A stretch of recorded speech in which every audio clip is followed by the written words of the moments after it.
All right, let's make sure we can be heard. Let me Sure. see. Okay, I can hear you, so that's good. We're starting off good, and I can I only hear hear you. you in one place, which is good. Oh, I didn't get my booster seat. This is why I'm sitting so low. This is what I look like when I don't have my pillows or my booster seat to sit on. Let's see.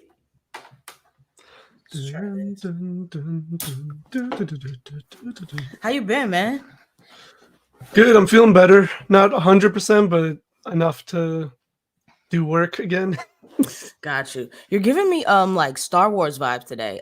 Is it Ooh. Luke? Like with the colors, with the turban, Hmm. the darker turban with the beige. I'm picturing it, but I don't know his name. Somebody's out there's gonna Interesting. be mad about that, but that's okay. Oh, I mean, Han wears kind of neutral colors like Yep. brownish, beige.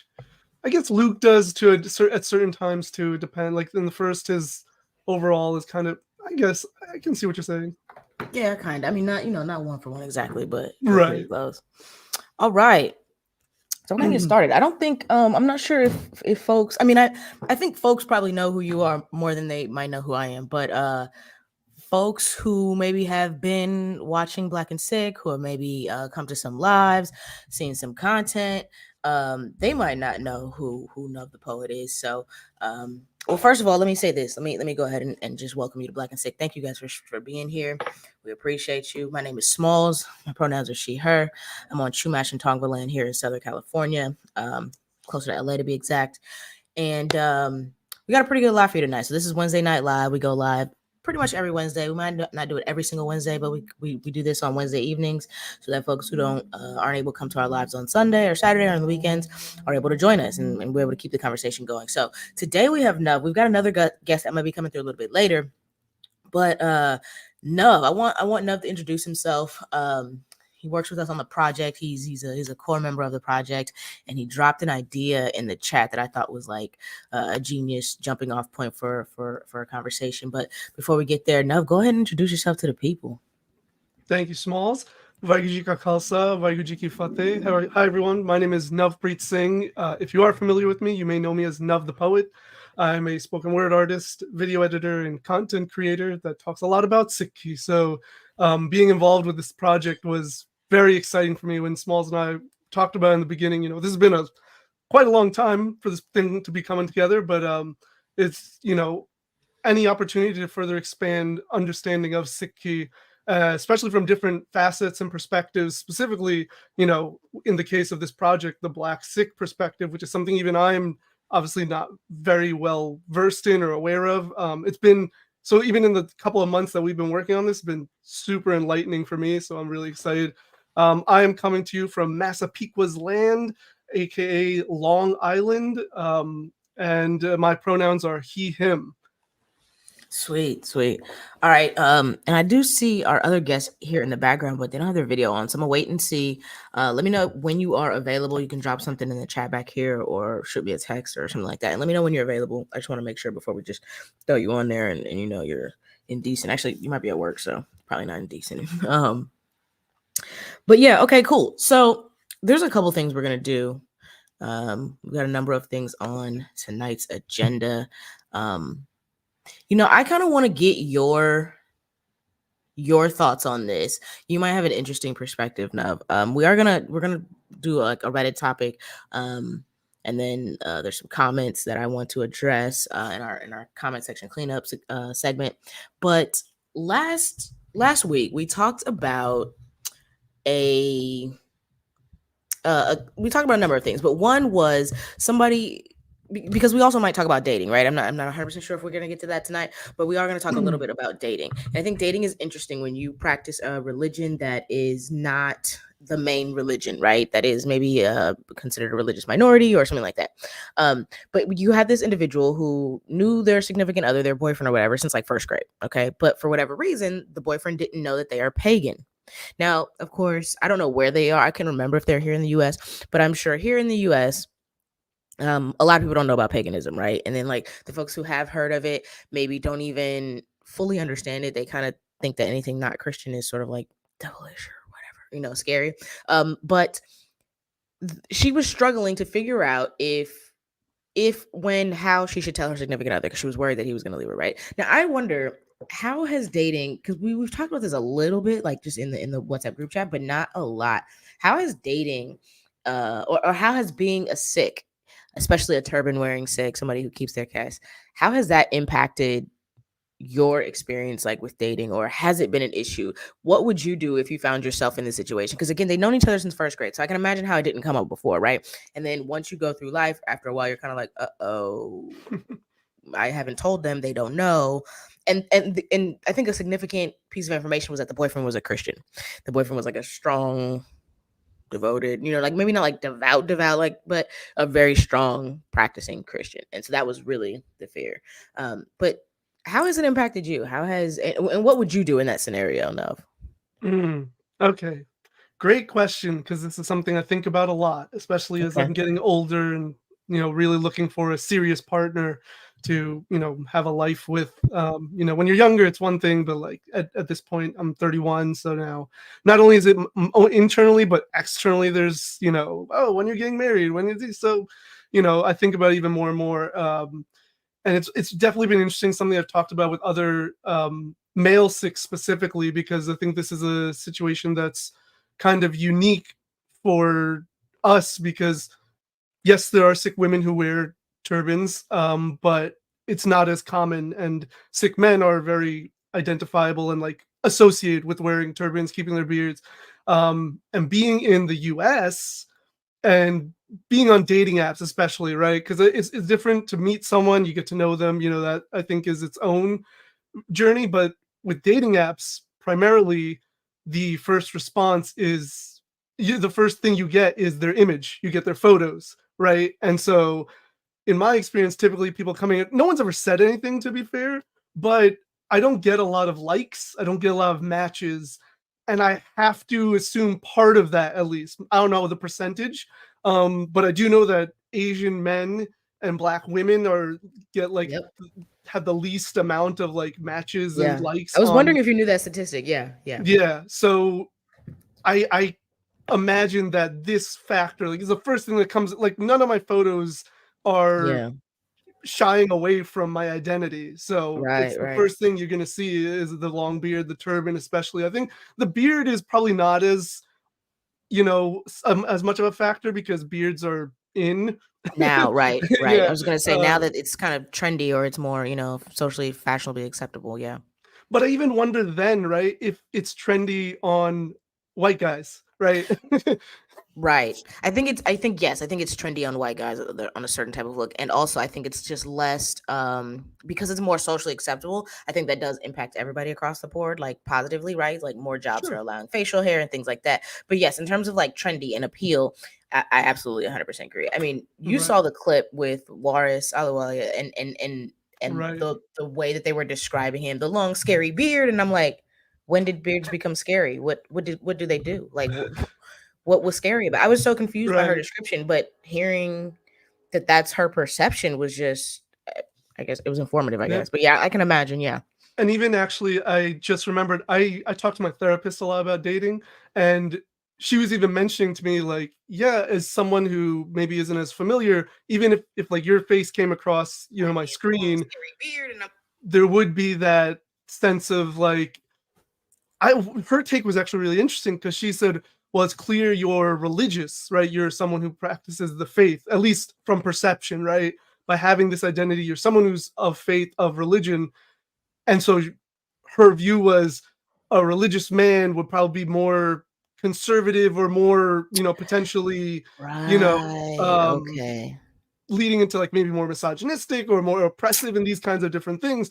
So I was like, that's Mm, really interesting to think about. Like, that's so a it's not good just like, oh, point. you're really religious, and like maybe people don't want someone who's really religious, which is how I was thinking of it. But especially as a man, someone who's really religious could potentially, that perception could Also, be, oh, you would not be like more feminist, or more, you just might be more, oh harmful in some man. way. And I was like, oh, okay. I mean, like my photos are all me smiling, having a good time, like dressed nicely, matching. So, and that's actually part of the reason I started matching my attire a lot, was Mm, to offset the initial like the feeling of people being like, oh no, what is this? And then they're like, oh shoot, look at his, he's matching his Right. turban with his beard, his glove, sorry, his shirt, his gloves, whatever. Yeah. And so, yeah, I think a lot of that, again, especially with dating apps, where the image is like the biggest thing, the first thing. I think a lot of that factors into my experience, which is difficult. Yeah, yeah, and this actually sort of segues into like our main topic here, which we're going to get to in a second. I don't think we're going to jump straight to it, but that is a good point because that's not something I had thought about, but that's because of my perception and my like perspective, right? So, absolutely, I see somebody who's Christian, like if it's in the bio, if it's like follower of Jesus, lover of Jesus, I'm like, whoop, gotta keep going, right? Because my assumption is that you're gonna be one of those Christians, right? Or like, and I really don't want somebody who's like proselytizing and all that stuff. But that's true. I didn't think about that. And the reason I didn't think about it when it comes to Sikhi is because I know Sikhi, right? Like I know that somebody who is truly following the tenets of Sikhi is somebody exactly who I want, is somebody who's not going to be like socially conservative in ways that we've come to understand social conservatism, right? Like I know that, but yeah, nobody outside of Sikh spaces or the Sikh faith knows about Sikhi. So it makes sense that they would see that and see, okay, this means religious, and religious means all of these other things, even if that's not the case. And I didn't think about that till you just brought that up. So that's a really good point. Especially because, like you said, most people don't know about Sikhi. So what are they actually associating with? They're probably associating Right. with Islam. And there's all these preconceived notions about Islam and how they treat women and all this stuff, right? So then it's like an added factor of what they've been fed. Now, like, oh, this Hmm. guy looks this way, and this is what I think about this, or this is what I've been taught about this thing or told.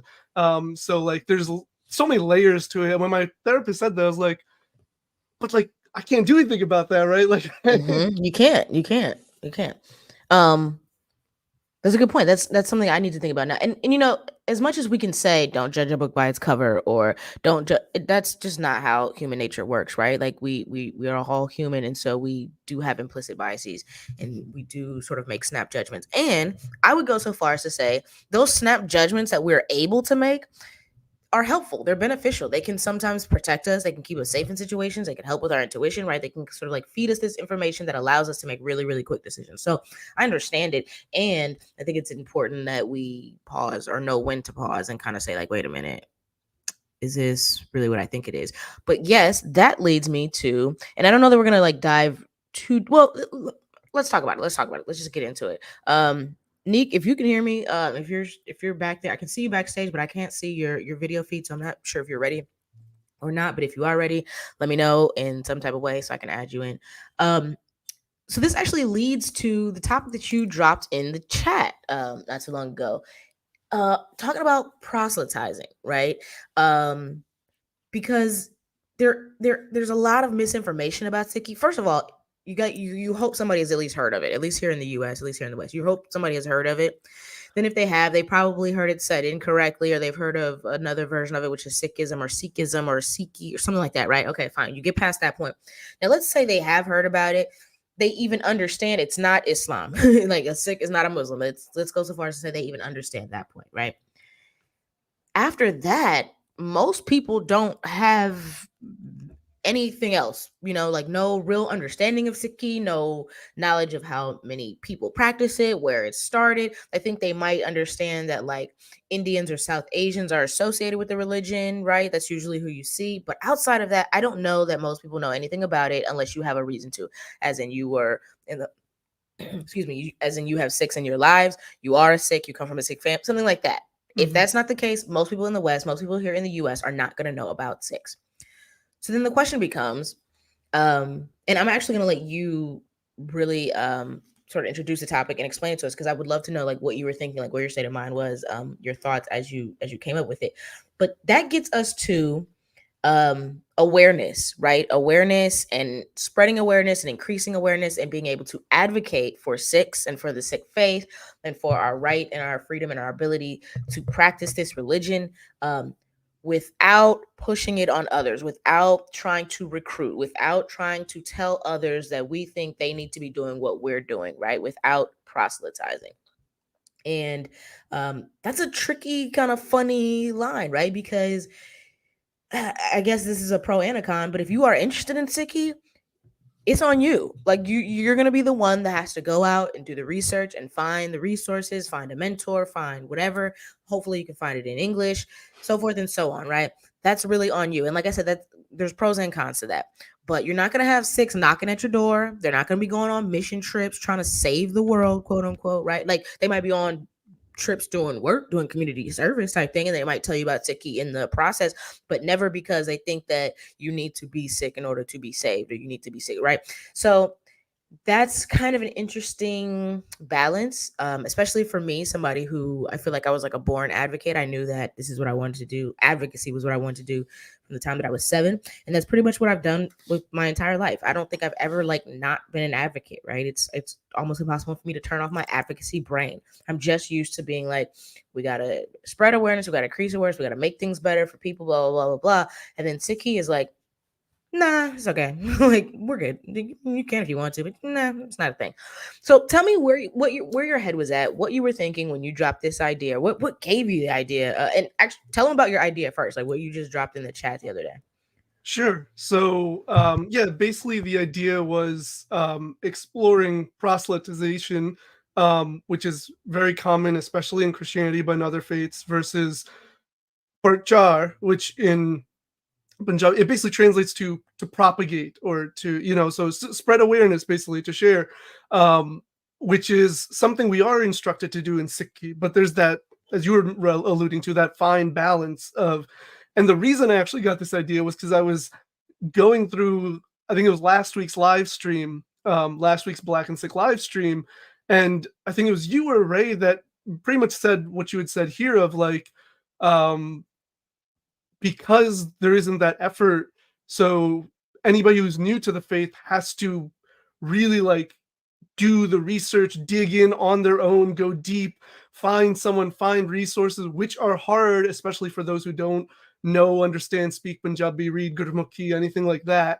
And so I was like, oh, that's so interesting because, yeah, I could see how that is a problem and somewhat of a like a byproduct of the fact that we aren't going out knocking on doors or telling people like Guru Nanak Dev Ji loves you. Like we're Right, not. right. Can you imagine? Wait, that cracked me up because can you imagine like somebody? I just need to let you know, Guru Nanak Dev Ji loves you. Okay. Sometimes I want to comment that on people's videos because they comment Jesus loves you on mine all the time. Like I'm just talking about my faith. I'm not pushing on anyone, but they still will be like Jesus loves you, or just believe in Christ and you'll be saved. And I was like, I'm good, but thanks for that notification. So, so I'm just like, yeah, what if I went to like a Christian's page and it was just like, hey, just so you know, Guru Nanak Dev Ji loves you. And they'd be like, why are It just you it sounds so odd because then like because then my next thing is always like okay and like I don't right? all right, thank you for the Yeah. information. It's like great. And I've had, not too often, but I have had experiences of people attempting to proselytize me specifically. So it has been interesting, both online and in person. Those both are different experiences, which we can get into if we want. But yeah, so that conversation, listening to you and Ray talk about these elements, I was just thinking, again, I was raised, I'm, born Punjabi. Even though I don't have a full understanding of the language, I understand it enough. I can read Gurmukhi, and I can also go to people directly, who can in some way communicate with me, right? Again, my Punjabi may be not the best, but I can understand enough, or I can Mhm. get help from my parents or relatives who do speak English and Punjabi. And there is that, like, there's an ease of access for me. At least there's a pathway of access. Whereas for you or other Absolutely. people who are non Punjabi coming into it, it's like, well, what do I do? Fortunately, now we are getting some, like Nanak Nam is a great resource, that Hmm. is in English. And there are others. But it's not the same. Like I imagine you can get the Bible in any language at this point, Any like language, probably the book languages too. You know, like the ones that they make up and for like start Klingon. It probably comes in Klingon. Honestly, I wouldn't be yeah, surprised. yeah. So yeah, I'm sure Elvish, like Lord of the Rings, Elvish. Mm-hmm. I'm Mm-hmm. sure. I'm Yeah, sure. that's like I don't imagine that's the case with like City Guru Granth Sahib Ji, right? Like Right. maybe there's some. So I think It's very limited. Just so that people have an understanding. I mean, I don't know the complete number of languages that are out there, but I would put it like this: there are estimates that there are at least 2,000 to 3,000 spoken languages on the continent of Africa alone. Now, that's one continent, right? That's just Africa. There are in India, there are, I don't even know how many, right? Because each state, each region has their own language, and then the languages within a lot. Okay, there's a lot of languages in the world. And the last time, well, I don't know because it's been a while. I haven't checked in a while, but I know when I was looking for English translations of things related to Sikhi, Guru Granth Sahib Ji, like all that stuff, there was only a handful. And when I say a handful, I mean like less than a dozen. Like a hand, like you can hold it in your two hands, like to my knowledge, right? Because they had listed the ones that they had translated it to. Because again, you got to be careful because you can pick up the Bible and take it anywhere with you, right? You can just have it as a whatever a companion piece. They encourage you. I got like 5 or laying around here somewhere, right? Um, but that's not really the case with the Guru Granth Sahib Ji, right? And so there's already a almost lack of accessibility, especially pre-internet days, for Sikhs who are practicing the faith. And then imagine now you need it in another language. You are really completely reliant and dependent upon somebody else to do that, to translate it. Somebody who has access, who can take care of the Guru and all that good stuff. And like, yeah, so there's a whole. I mean, we can get into that maybe later or at a different time. But like, there's layers of inaccessibility to this, right? It's not really just it's not super simple, is what I'm saying. Right. You're right. It only comes in a handful of languages. Right. So that realization of that inaccessibility made me go, okay, so not that I'm advocating for proselytization, but there is some, and there's more. This is just one example of, I don't want to call it a con or just a byproduct of not doing that, is that accessibility for those who don't have, the understanding of the language is Right. limiting, right? And they Right. have to just really seek it out on their own, and kind of, and then it makes it a more difficult journey, right? And it kind of Right. goes to the point of this whole project, is to ease that process for Black Sikhs or other non-Punjabi Sikhs who are, or people interested, non-Punjabis interested in Sikhi, right? So like, Right. and I was just like, if we were proselytizing, again, not saying I want that, but if we were, maybe there'd be more resources and more accessibility as one, Hmm. byproduct of doing that. Yeah.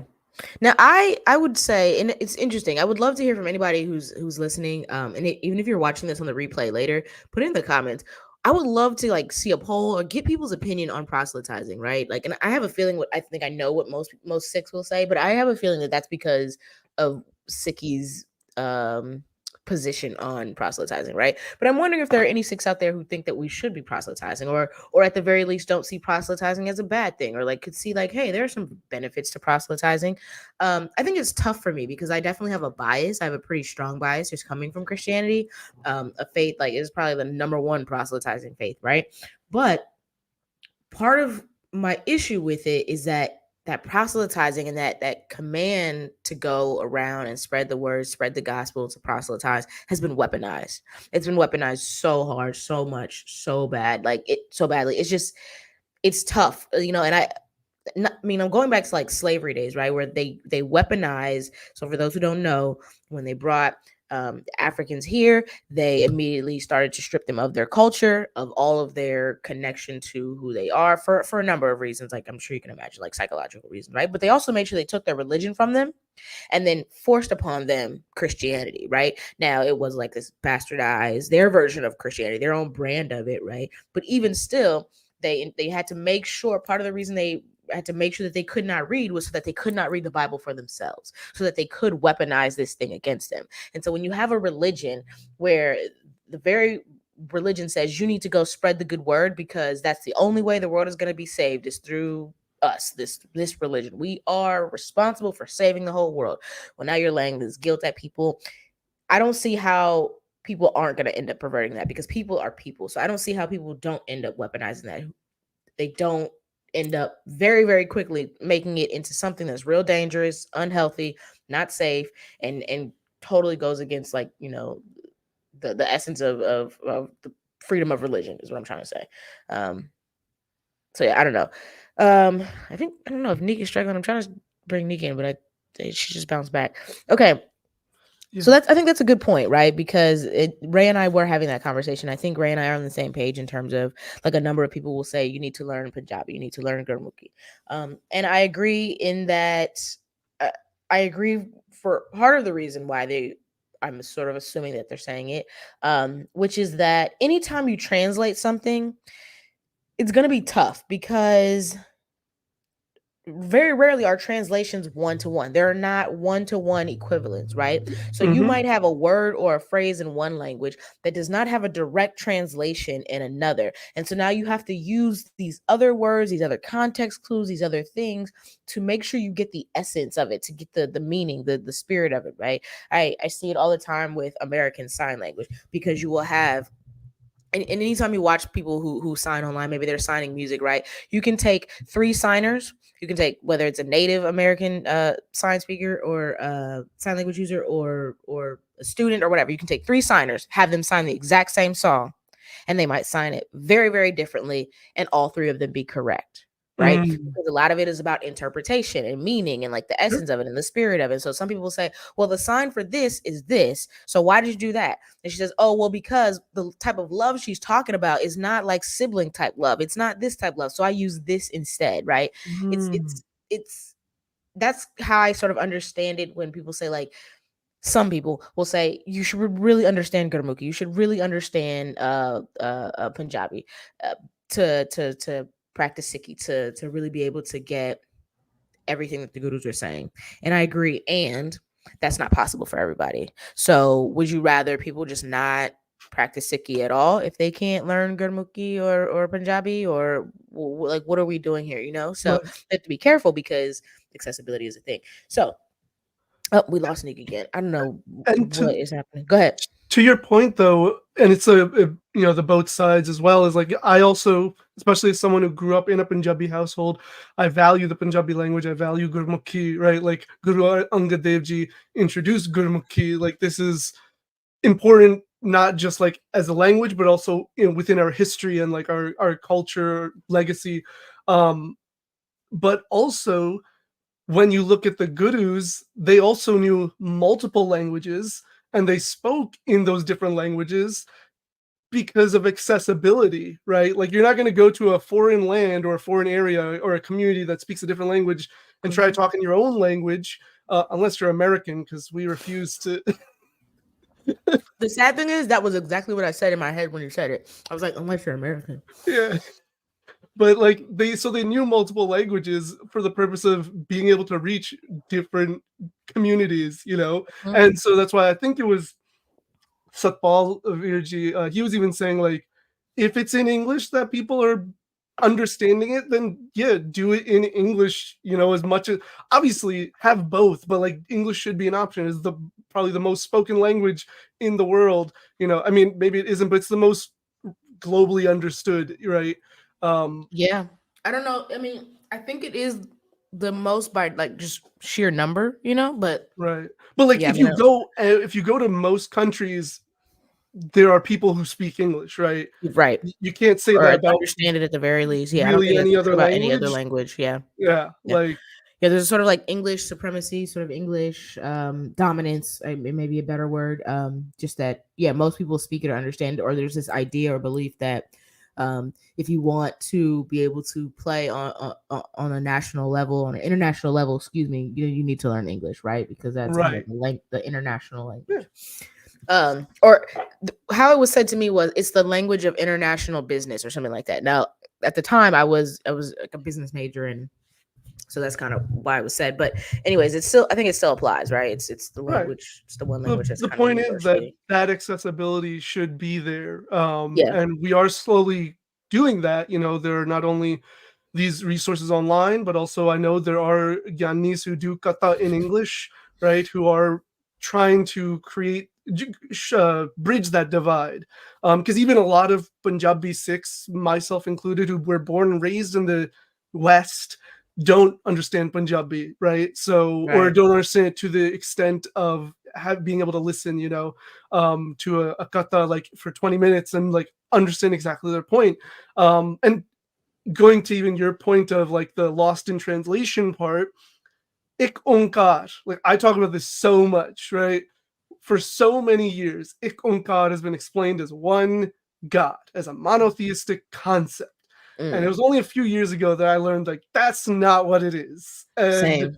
it changes so much understanding of Sikhi, of my worldview, when you understand what Ik Onkar stands for. And I probably don't even have the full breadth of it, but at least Yeah. I have a deeper understanding because of thank Vaheguru Nanak Nam and like other resources that go into that depth.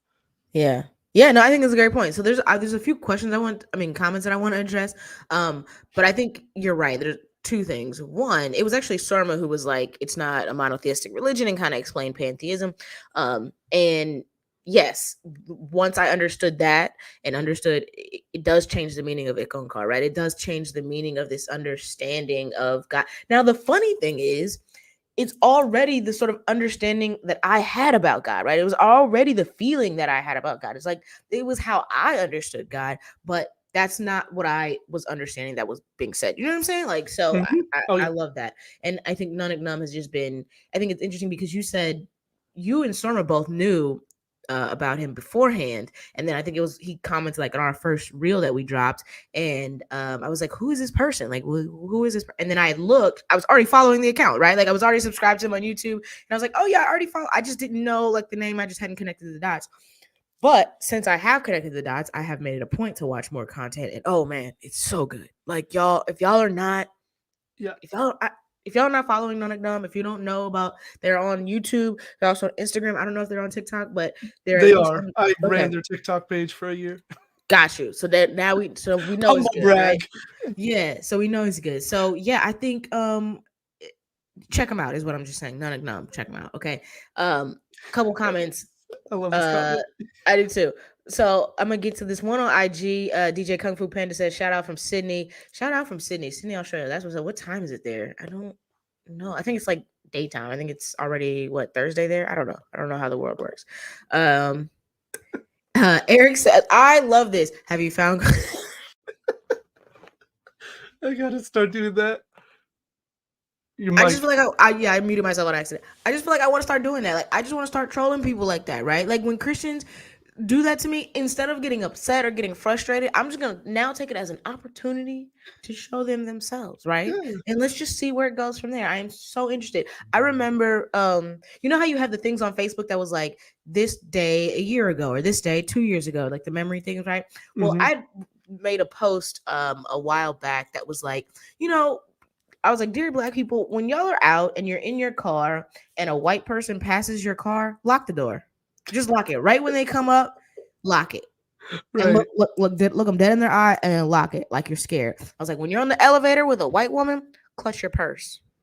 Fellas, hold your wallet, protect your wallet. Like I was like, flip it back on them and see what happens. I Right. would just love this social experiment to see what happens. And this is kind of how I feel about like Christianity. I would love to just like flip their words back on them. Now it's probably gonna sound silly, a lot of it, but I'm down for it. I'm gonna see what happens. Um, But yeah, I know what you mean because like even with my own content, I made a video about this a while ago of just how like even when we talk about other religions, but especially like dharmic religions like Hinduism and Sikhi, we mhm. still use like a Christian perspective or like Yes. an Abrahamic perspective. And so Yeah. like I made this whole video telling people like when you ask questions, please be attentive of that. Like instead of asking me, for instance, like what is the Sikh view of hell? You're Yeah. making an assumption that we have a concept of hell, that we Yeah. have a similar idea. Like it could just be the question should be more of like, is there a belief in an afterlife, or what do Sikhs? How do Sikhs view death? Right? Like that Well, is but then they would have to acknowledge, first of all, they would have to be even be aware yeah, I know. that their faith is not the end all be all, that everything is not the same, that how things work in their world is not the way that it works in the world, right? And I think a lot of Christians don't have that, and I think that is intentional, right? Just as coming from somebody who was a Christian, I think that's intentional. I think they're not trying to, I mean, you know, my parents were different. This is why I was able to take a world religions course. But I remember telling somebody that part of the reason that I left Christianity was because I went to Christian schools my whole life and was like started learning more and more about it. And they were like, well, um, because I didn't go to just like I went to Christian school, but I also went to like a Lutheran school. I went to a Catholic school, which for some Christians is like doesn't count. Like it's not the same. It's all the same, really. It really is. But her response was like, I always tell parents, why do you put your kids? Why would you put Christian kids in a Catholic school? Why would you put your Christian kids in the faith school in these other faith schools? And I'm like, so you don't want them to be exposed to other religions. To me, that says something more about your religion. Like, what are you worried about? Like, what Mhm. is the concern of them being exposed to other religions, other faiths, other beliefs? But there is this very much this mindset of like, or this bubble rather, right? Like when it comes to Christianity. So I understand why and how that happens, that they are approaching things from this Western Abrahamic faith worldview and perspective. And like, it's hard for them to get out of that, even to like sort of shake loose from that. Yeah. Oh yeah, I That's fair. understand it completely, but like Yeah. my page is also meant to rewrite that narrative, so I'm Yes. addressing Which it. I You know, love. I'm just like, Yeah. I get it, I understand it, but let's make an effort, right? And I'm not gonna Yeah. like, I'm not gonna. And I'm glad you named the thing though too, right? Because it's one thing, because you could just say like, we don't have a concept of heaven or hell, and then that's just that, right? But I do love that sometimes, and I know that we got to manage our spoons, right? We got to manage our resources, but I do love that sometimes you make it a point to say like, that's an Abrahamic thing, right? Like this concept is very specific to these types of religions, and you are asking me questions from this worldview, from this perspective, and naming the thing, because so often, like, a lot of people won't even see what they're doing wrong. Like, they just hear the answer and like keep going, right? So I think that's really important that you do that.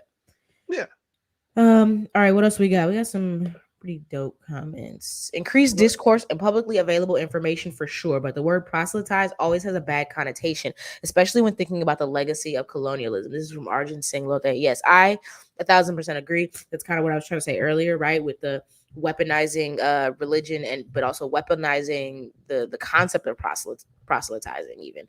I think a lot of people will go from 0 to 60 real quick, right? You hear proselytize. I could so quickly, if suddenly Sikhi was like, okay, we have decided to start proselytizing, gotta save the world. I could see some Sikhs just, first of all, not even questioning that, but then two, taking it and running with it and just causing havoc, like wreaking havoc, just causing damage and being harmful and hurtful in a lot of ways. Because again, people are people, and Sikhs are not immune from some of the foolishness that Christians do just because they're Sikh, right? So I don't know. I could see that going south real fast, but I agree with Arjun here.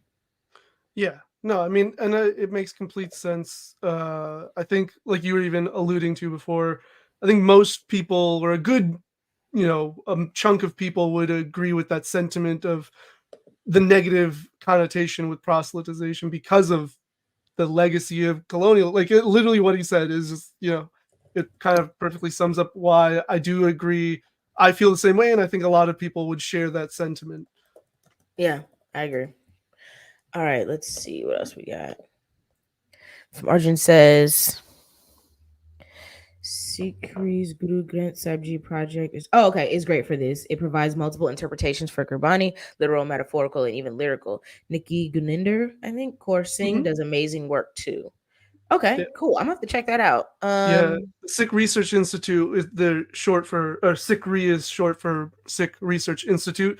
They're also a great resource. Harinder Baji, he's another phenomenal voice. I keep talking about this recent podcast I watched of his. He was a guest on another YouTuber's page, but like it's two parts, and in total it's 3 hours. But it's just so insightful. He talks a lot about the way that the Sikh community is just kind of basically like not westernized, but essentially like westernized or Abrahamized, or in a lot of elements of Sikhi, or just like the way we view Sikhi and stuff like that. Um, amazed. I love his work. okay, nice, nice, nice. I'm gonna have to look into that Sikh Research Institute. All right. Let's see. There's also this is from Eric. There's also a conversation to be had about how Christians relate to the Bible in an adulterated linguistic form. Ooh, uh, Eric said a word right there. How until like a few decades ago, the Bible was a translation of a translation. I mean, even a few decades. I mean, the Bible is really still a translation of a translation, right? Like, um, yeah, yeah, absolutely. Absolutely. I don't and I think a lot of folks don't know that. Like, on the one hand, a lot of Christians aren't reading the Bible even in its current form. They're not reading it for themselves, right? Like, I know for so many, the only time they crack open the Bible is when they're at Bible study, when they're at church, and they're just whatever the pastor says, the pastor names a scripture, they go, they open it up, they read the scripture, they close the Bible, and that's it. Right? There's no reading it for themselves. There's no research on it. So, and I don't know, because again, the U.S. Education system is so trash that I've also discovered a lot of people don't know how to read. And when I say how to read, I don't mean the words on the page. I don't mean literally illiterate, right?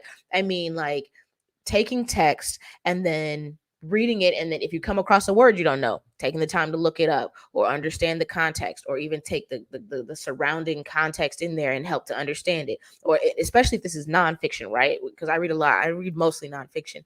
But this works even with fiction though, right? Because I've seen people do it, fandoms do it all the time, where you just go deeper, you just go past what's right there. I feel like a lot of times people just read what's right there and they're good, that's it. There's no, me as a nerd, I'm looking up the history. Even when I watch a film, right? I've talked about this a lot. I don't know if this is related to ADHD, but the only other people I've heard who like do this or like this are people with ADHD. When I'm watching a film, I want my phone right there because I want to Google stuff. I be Googling all kind of stuff. I want to know about what the actor said. I want to know about this behind the scenes thing. I want to know about that. I'm researching. I'm doing all this. By the time I finish the film, I can tell you so much behind the scenes information. I can tell you so much about the history of how it was made and this, that, and the third, and da da da, because I'm interested and I want to know more.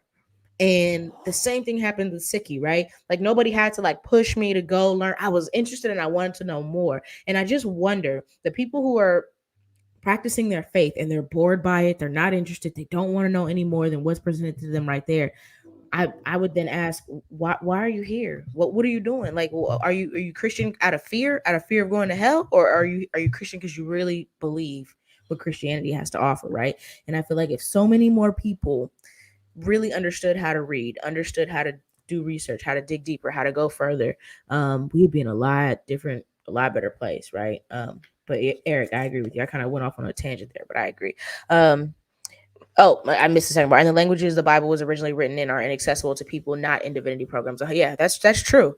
Like I said, I didn't really understand all of this until I got to my Catholic university, where I had a professor who it was his entire job to really break this stuff down for us. Um, Critical reading skills are underdeveloped. Thousand Yeah. percent agree.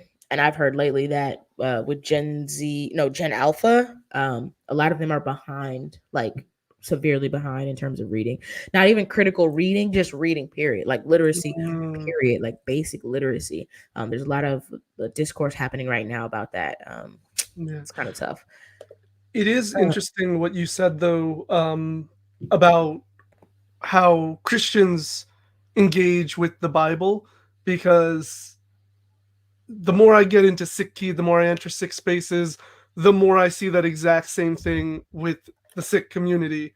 And it's yeah, probably common with any faith community, because most people are just lazy, right? They use faith, and this isn't like a knock on them. It's more of just like, I think most people use faith as a very like basic rule, you know, like guideline of like how to live their life.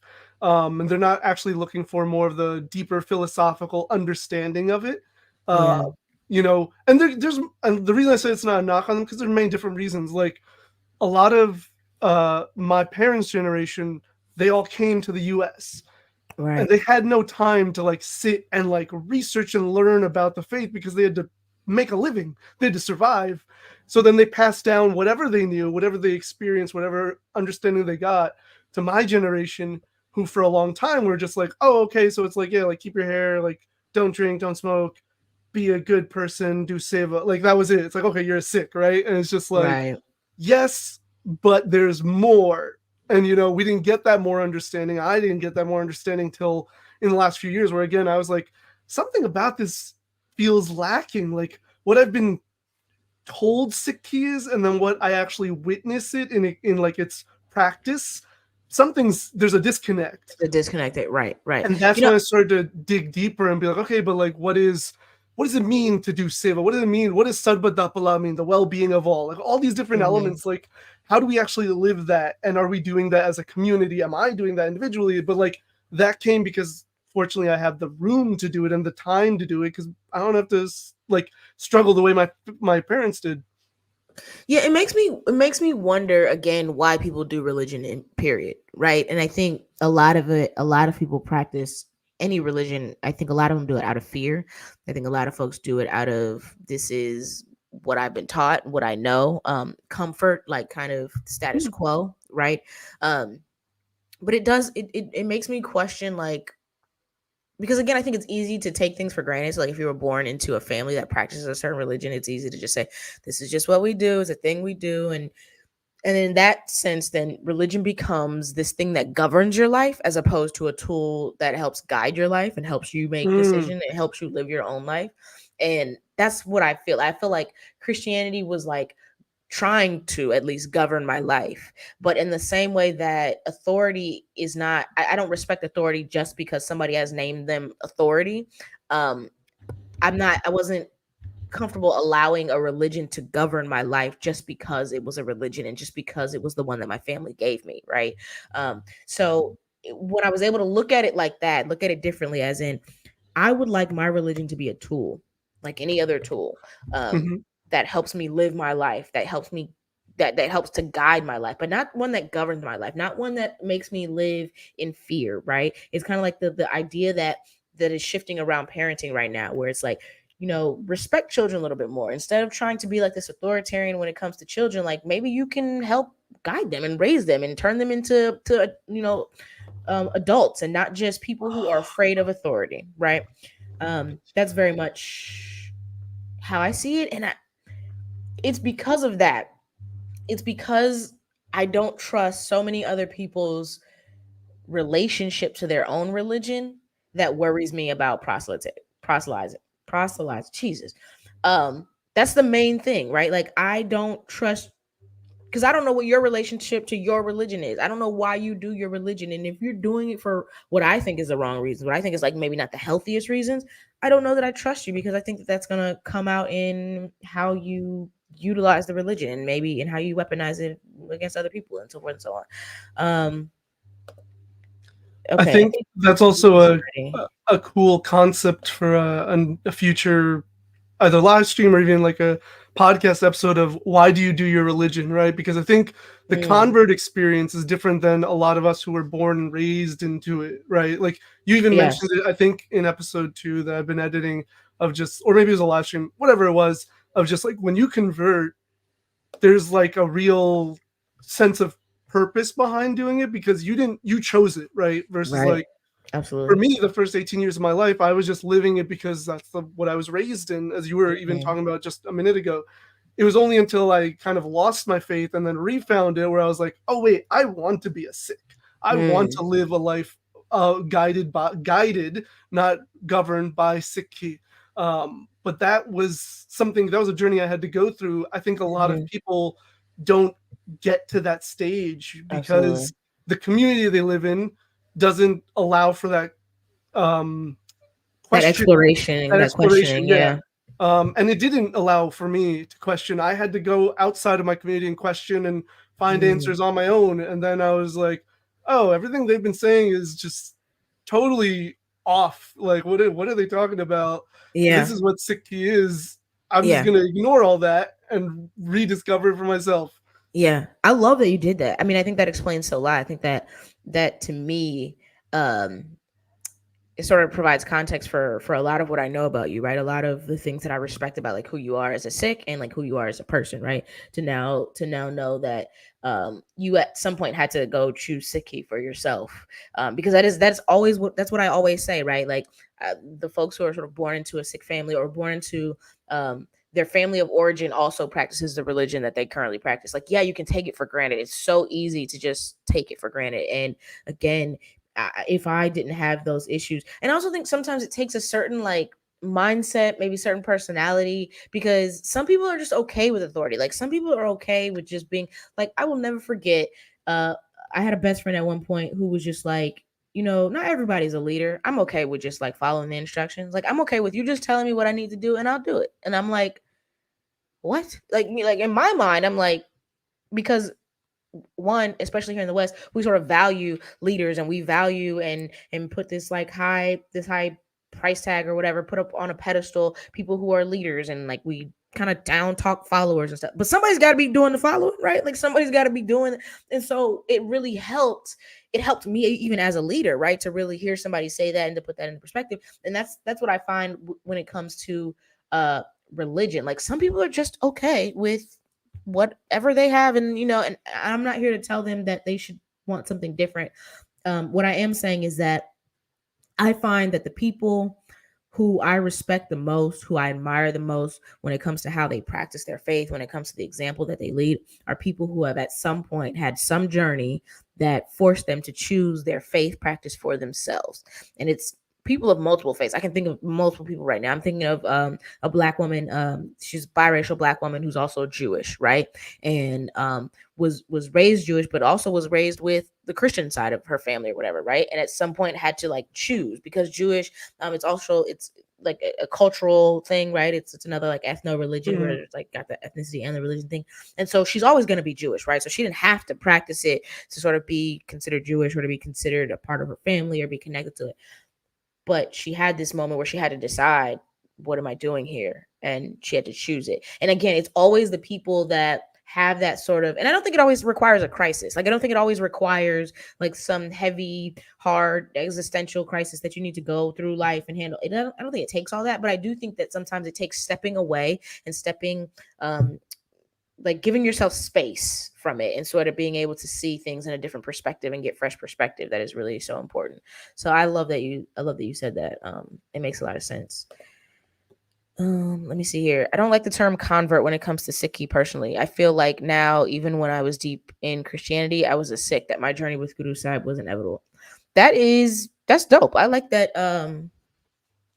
I like that I don't know what you call it, like that the thinking. I like that perspective. It makes a lot of sense to me. I I I agree too. I actually don't like using the word convert in general when I'm talking about Sikhi. I just now it's kind of going back to my point of I'm trying to get away from it, but like even when people ask me online, they're like, "Oh, like can anyone convert to Sikhi?" I'm like, I always respond.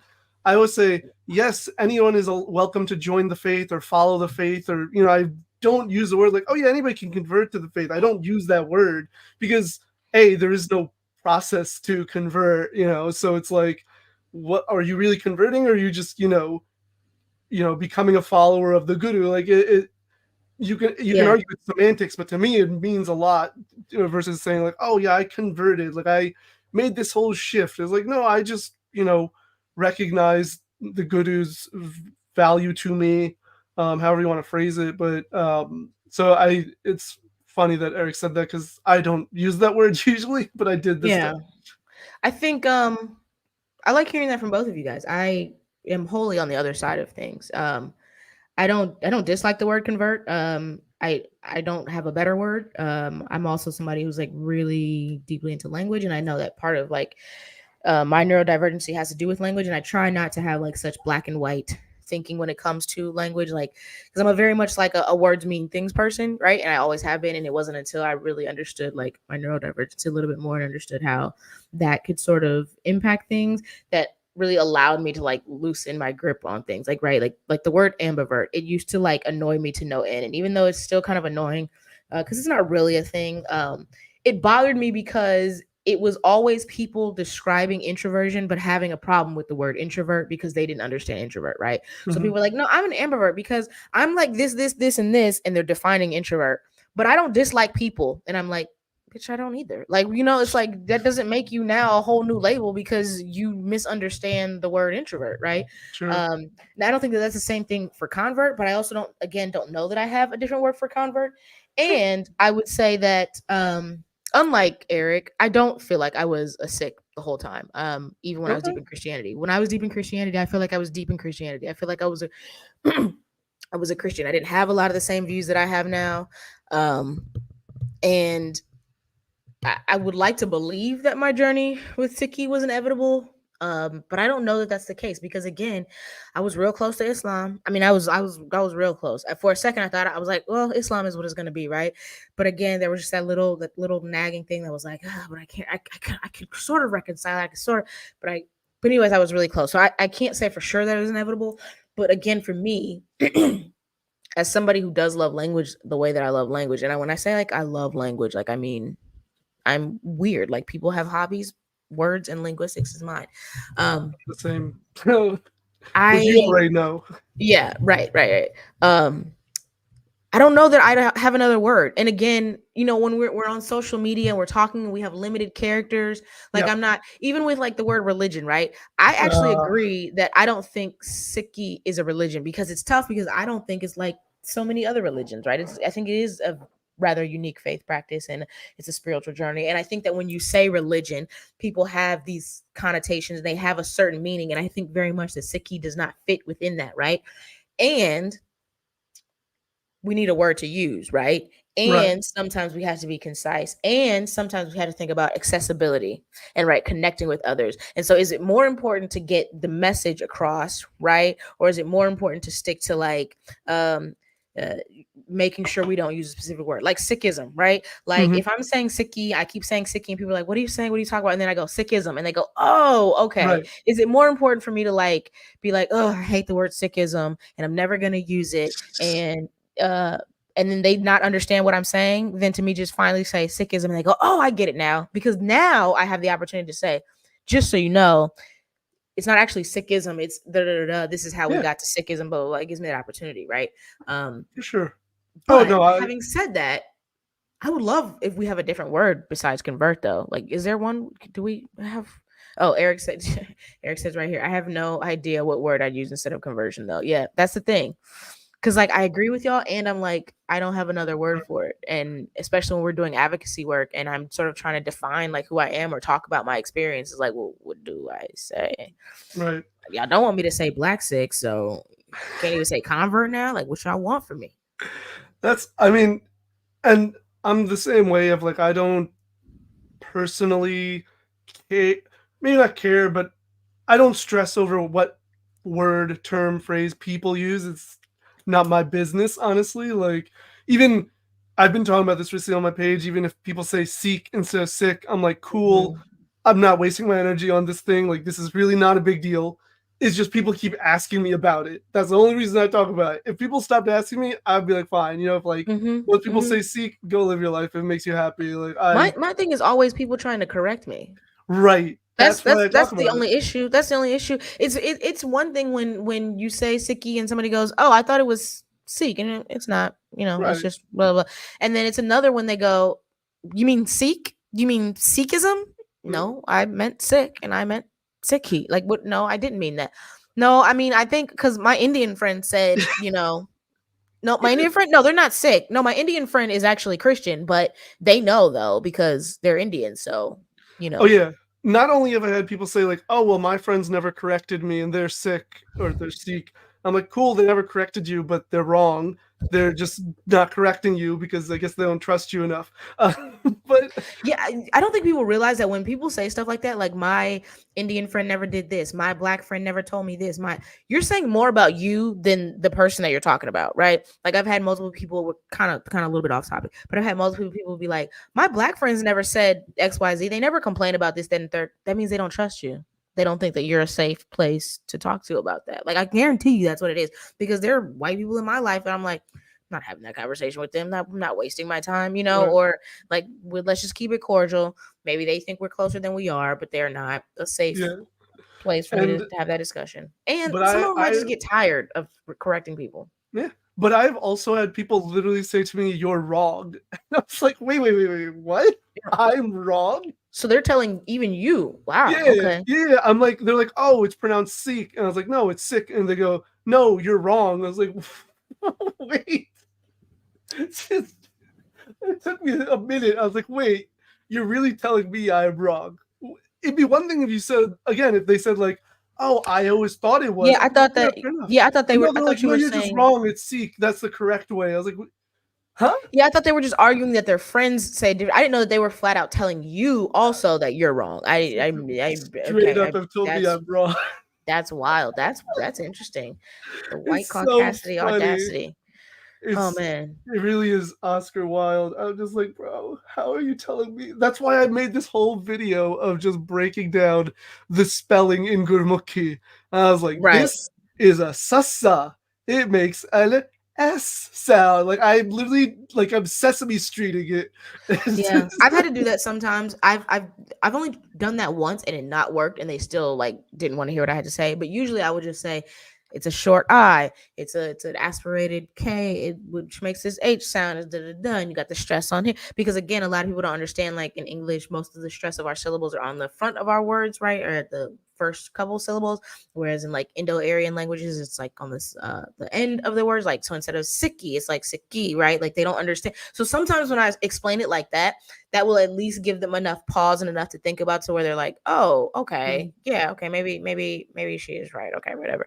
But often if I just say no, it's not, it's Sikhi, then they're like, no, you're wrong, you're just dumb, okay, you know.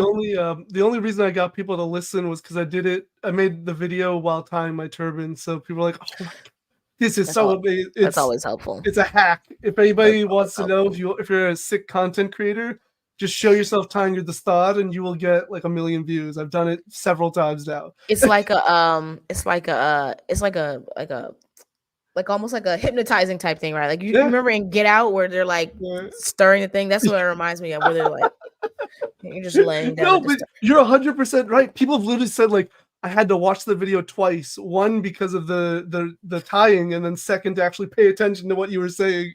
Yeah, yeah, and it's interesting because anytime I see a video with like you tying your turban, most times I don't even look at this. Like I've seen it so many times that it's like it doesn't. So when you first told me they were like are really mesmerized by it, I'm like, okay, yeah, Yeah, sure. I guess I could see how they would be interested in that. Okay, sure. it's Um, it's been really fascinating to like understand what intrigues people when I talk about Sikhi, because like I'll be talking about something, right? Talk about case, right? I'm like, oh, we're supposed to keep our hair, because of XYZ reasons or whatever. It's part of our faith. And so then people will like the questions they ask, some I'm expecting, but then some I don't expect. And they're like, so what does it mean if you go bald? I was like, nothing. It means you went bald. They're like, but like, wait. does that So do mean they like think? you become less religious or like less? I was like, no, it's not like a So they think that superpower type like thing. you're Like, you're you're required to have hair, not that you're just not supposed to cut it. Because it's like they don't see.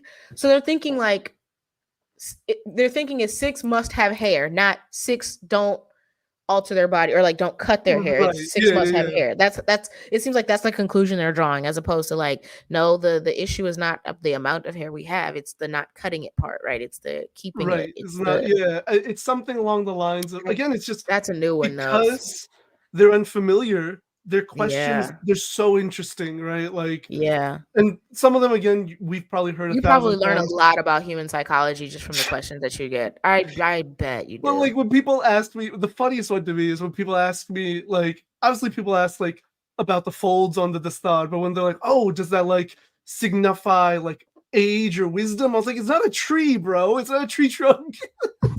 Oh my god, that's a new one. That's a good one. I'm How would dead. that even work though? How would that? I don't even. So sometimes the questions I'm like, oh man, how did your brain do that? I'm fascinated. That's amazing. Sometimes though, I'm like, how did your brain do that? Like, because how would you you would have to, okay. Okay. Maybe it's like they're thinking like like with like like martial arts, you have belts and you have colors, so it's like, oh, maybe if Yeah, there's but like four layers means like you're like a devout Sikh, five means like you're a priest okay. level Sikh. I don't know. Okay. I'm not gonna front. I would have understood that if they would have said, oh, like certain colors Yeah, represent certain things, right? Like that's that's different. But like, and I guess maybe it's just because I understand the time process. So I understand that like you can control the number of layers you have by making it how long you do it, right? But then, gosh, I mean, imagine like as you got older, you had to add layers. Like by the time you were like so old, your head would be like, like oh and then how man, would you keep it on a little kid's head? Like just one? You just like a bandana? Like, I don't know. right. Never mind. Anyways, I It's don't know. It's kind of like I strange. said, like you said, actually, the human psychology studies that I've done in my head about these comments that I get, these questions and inquiries, Yeah. so like I can't even begin to, I could do a whole episode just on that, because Yeah, just I bet. the way people think, it fascinates me though, because I'm like, again, because, and it's similar to you because you're so familiar with Sikhi, but like for Yeah. me being born I in think it, that's what I it don't is. think these things, right? I'm not thinking like, oh, so someone without hair. I mean, I'm just like, we keep our hair, that's what we do. I'm not thinking, what happens if we go bald? I was just like, just Then you just go bald. You are yeah. now a bald Sikh. I don't know. Or they're like, what if you can't grow hair? I was like, then you can't grow. That's You what your can body grow does. hair. Like, that is fine. I'm like, and then I'm just like, I think it's not a sin. but that actually brings us back to the topic, right? And we're gonna get out of here in just a little bit, but that brings us back to the topic, which is proselytizing versus like awareness and education and things of that nature, right? Because I think like the way I've even had to like make some adjustments in the way that I advocate or the language that I use when I'm advocating for my chronic illness for sickle cell, right? Because I've made certain realizations, and I wonder if we are required or we are instructed to keep caste.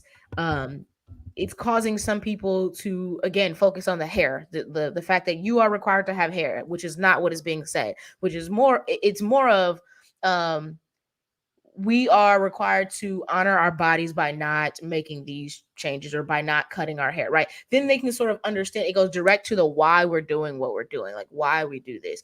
We are instructed to do X because this, as opposed to like we just keep our caste or like we just keep our hair because it's easy. I think my point is it's easy, especially if you've grown up in it and this is the language that you've heard, to sort of just regurgitate that language, to just parrot the language that you've always been heard, or to even say it as literally as it's been taught to you, right? We are instructed to keep our case. We're instructed to keep our hair. We're instructed to keep our hair. And for us, yeah, it makes sense. We're instructed to keep our hair. So questions like, well, what happens if you go bald? Or what happens if, you lose your hair or if you don't grow hair?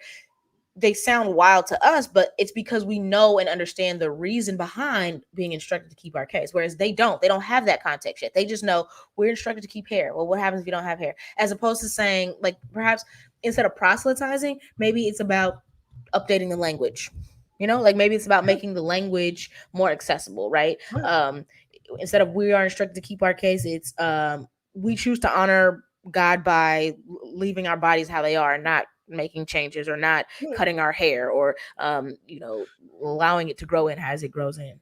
And this is also a conversation for a totally different stream or episode, because that understanding of case and like why we keep case has been like something I've had to reconcile over the years, right? Because again, I was told so much same thing, like, oh, we keep it, but like Guru Gobind Singh Ji was just like, hey, these are the 5 articles. This is case is one of them. You keep your case basically as part of this identity, right? Like he didn't he didn't write down all these reasons that we now have, and people have come up with their own, which are fine. I don't think they're bad. I think a lot of them, have value, but that's not what Guru Gobind Singh Ji said. He never was Careful, just like love. People don't like when you say that. the what is but I'm saying that because I've had these same conversations, right? yeah, Because my response to somebody usually is always, "What did the guru say? But what does yeah. the guru say? What Oh does the my, guru say though? What does the guru say?" what Right? would Guru Like even Nanak when Dev Ji do? right, like even right. Like even when somebody tells me, you're not supposed to have print on your turban. Your turban should be one solid color. Why? Well, because, and then I always go back to what do the guru say? Well, this committee over here, this group of Yeah, human men have decided that this means this, and so we shouldn't. Okay, what did the guru say though? yeah. But what did the guru say? Because It's if you can't tell me that, I'm not saying it's totally irrelevant, but I'm also saying it's not something that's going to govern my life, right? right. So, but that's interesting though because that is always what I've been told. Now I'm aware that no, never mind, we're gonna say that topic for another time because Yeah, we're about to get out of here and the last thing I want to do is like say something like real quick and then it gets taken out of context and we don't have time to explain, but that's we should fine. have a conversation though about Kiss and keeping it Sure. and how I know your story in particular, your journey with case is also an interesting one. So yeah, it's definitely yeah. mine is too. Like I've never cut it, but I've thought about it. I've Mhm. questioned it. I've explored that whole idea. And like when I wasn't identifying as a Sikh, that was something I was like, well, is there a point in me keeping case right now? Because I don't identify Mhm. as a Sikh.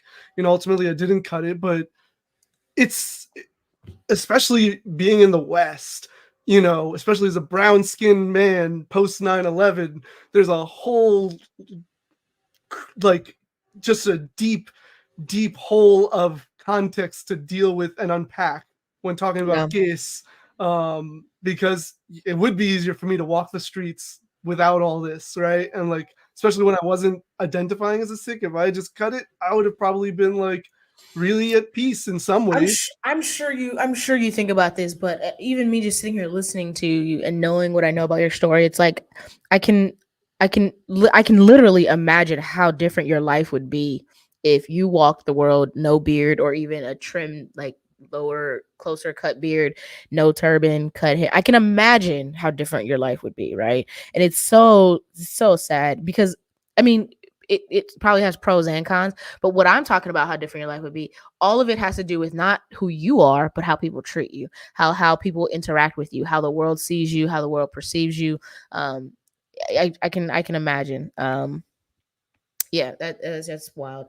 Let me get But into some of the comments here. Go ahead. yeah, Go ahead. Go ahead. I was gonna say, I do think your point is actually really good of like updating the language, and that's something I strive to do when I talk about Sikhi in my content. Right? Is like, I give a why because or an understanding of what the guru's thoughts were behind, per my understanding of what their thoughts were in doing this and enacting this and instructing us to do XYZ, right? Mm-hmm, Because similar to what you were saying about yourself, like I'm someone who questions a lot and I want to understand, mm-hmm, why am I doing this thing? Why am I supposed to carry a kirpan, or why am I supposed to take amrit, or why am I supposed to whatever element of Sikhi you want to choose, right? It's just like, it's not enough to say, for me to say, I keep case because Sikhi said so, like, or it's like I need to understand something has to connect with me internally of like, okay, this is why, right? So whether it's because it's part of our identity, or it's to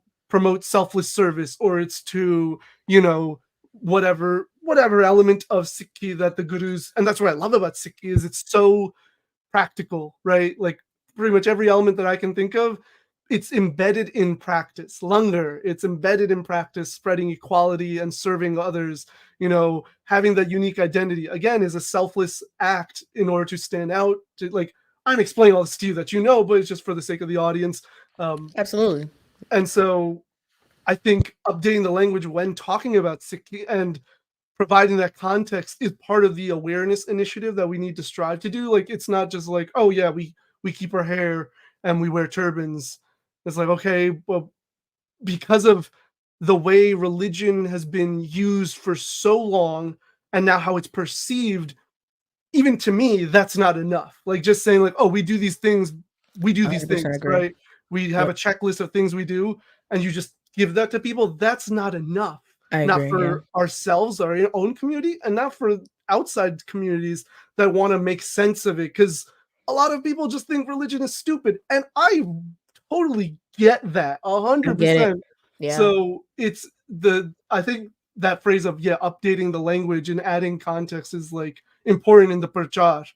Yeah, I think so. A couple things. First of all, what up, Tanya D? Appreciate you being here. We got a moderator for the chat, the homie. A couple things. I don't know where to start. I should have taken notes, honestly. But I think where we're at now is sort of the conclusion that we've come to is that like proselytizing isn't the right move for sure. However, we could probably do with an update to the language and also maybe our approach to how we do this awareness and education thing, right? When it comes to Sikhi, I know that I had to at some point uh, tell other members of the sickle cell community, like, you ever consider like the way that we're doing it, the way that we're explaining things is kind of off. It's kind of like not really that helpful, right? Like when I go and I mention sickle cell to somebody, in the past when they've asked, what is that? I've gone into like a scientific definition, right? Well, your red blood cells do XYZ, da da da da, this, that, and the third. And they've kind of left like, oh, okay. And no real connection after that, right? It wasn't until like I started really eventually when became a better advocate, I realized that's not important. People don't know how cancer works. That's not why they care about cancer. That's not why they care about people who have cancer.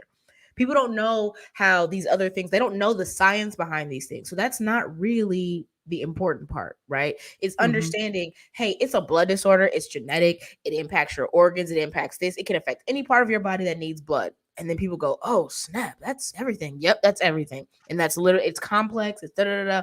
And we could talk about it. We can talk about the fact that over 80% of the people who have it are Black people, and that the other, 50% of the cases of people who have sickle cell or thalassemia are Indians in India. that's when the conversation starts to really make connections with other people. And so that's kind of how I look at it with like Sikhi, right? As opposed to just being like, we're instructed to keep caste. It's one of the 5 Ks, and just kind of saying the same stuff that they can read on Google.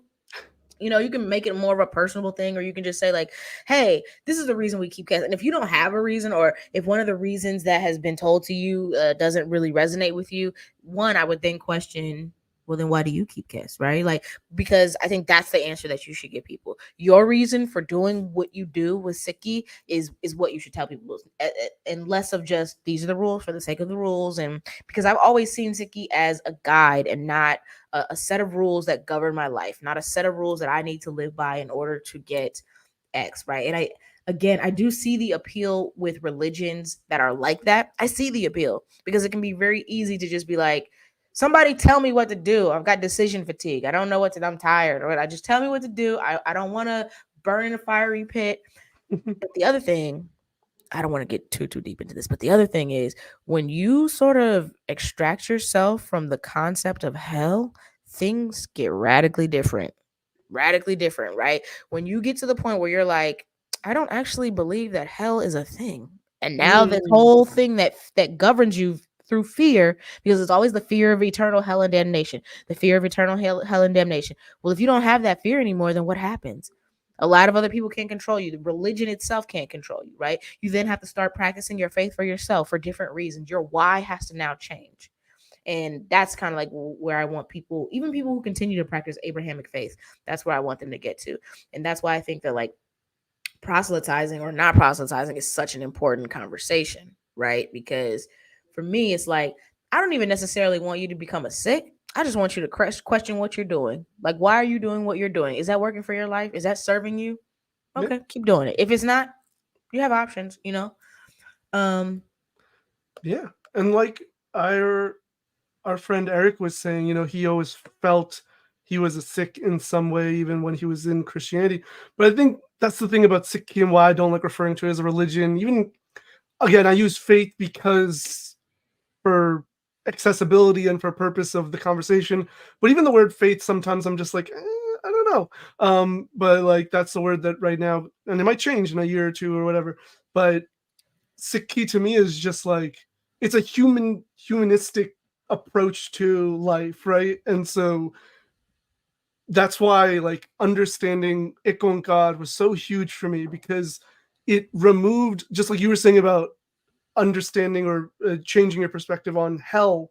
For me, changing my perspective on the idea of God or a mm, divine entity or the Almighty or whatever, that shifted everything. Because I was like, and this is why I love Seth Balvirji from Nanak Nam. He's just like, mm, I'm not talking about Mr. God with the beard and the clouds and everything. I'm like, that's so funny because that is how I think most people, no matter what faith, absolutely. just perceive. And I'm just like, but that isn't Sikhi, especially per my understanding based on these people who've explained it. And I'm just like, okay, wait, that like I'm not beholden to this entity in that sense, the way that Hmm. we are taught we are beholden to them.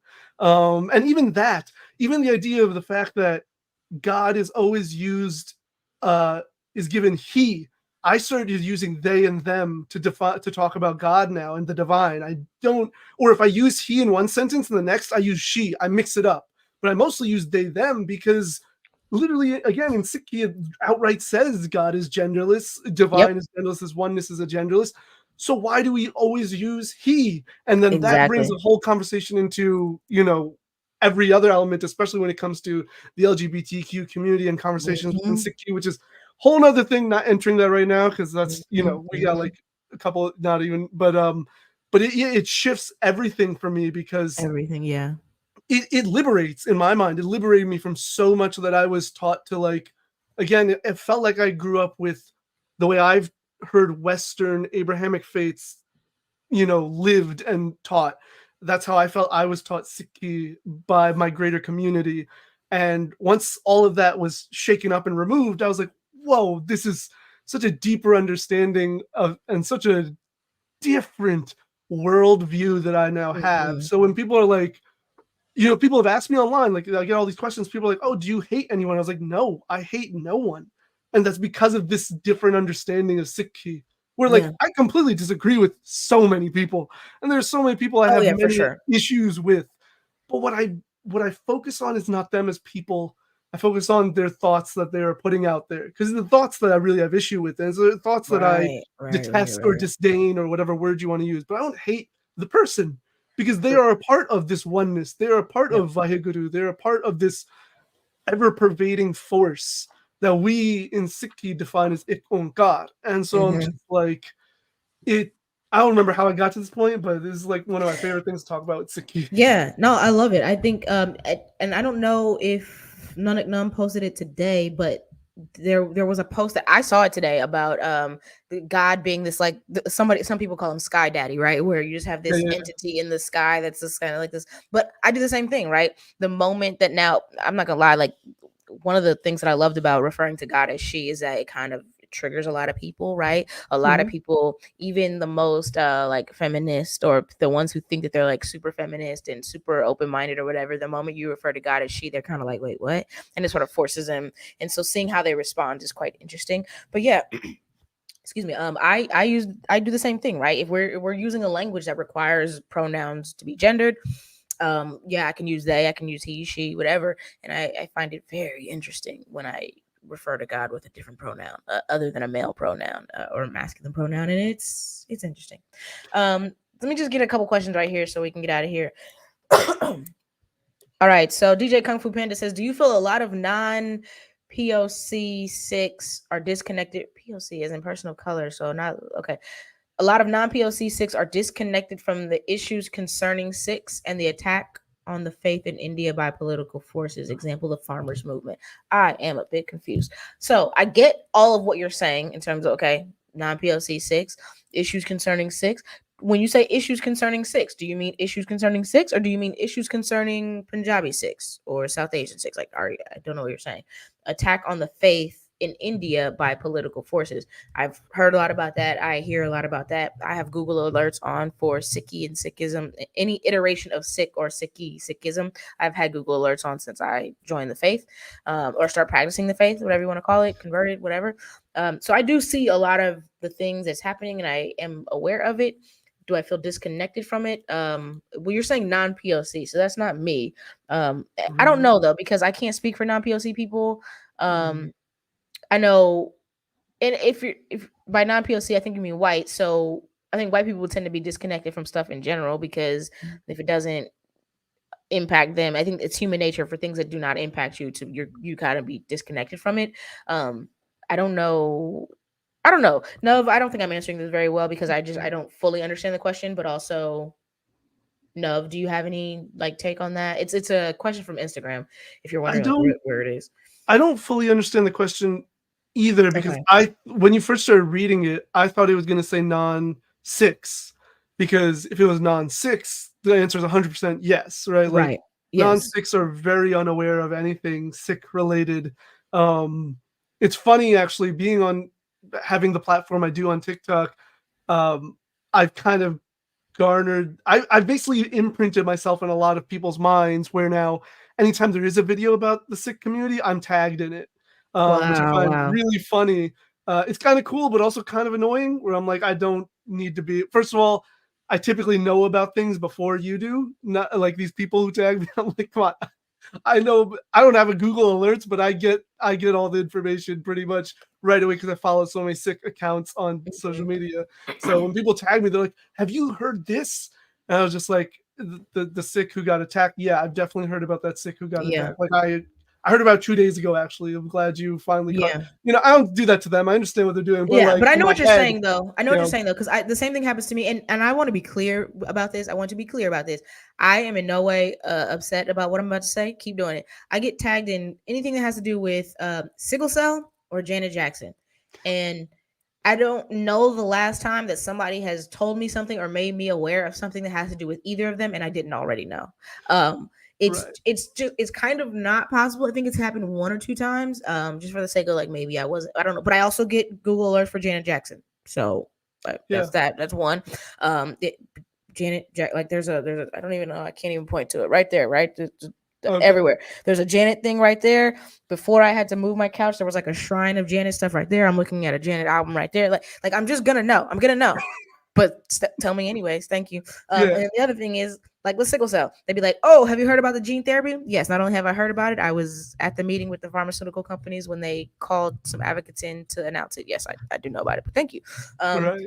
Having said that, like I said, don't stop telling me. But so Right. I don't know. It's hard to say what other people are disconnected by because I try not to be that person that's like, why is nobody talking about X? And then like there's a whole conversation of it happening. Yeah. I just don't know about it. So I don't know. I Yeah. can't really say.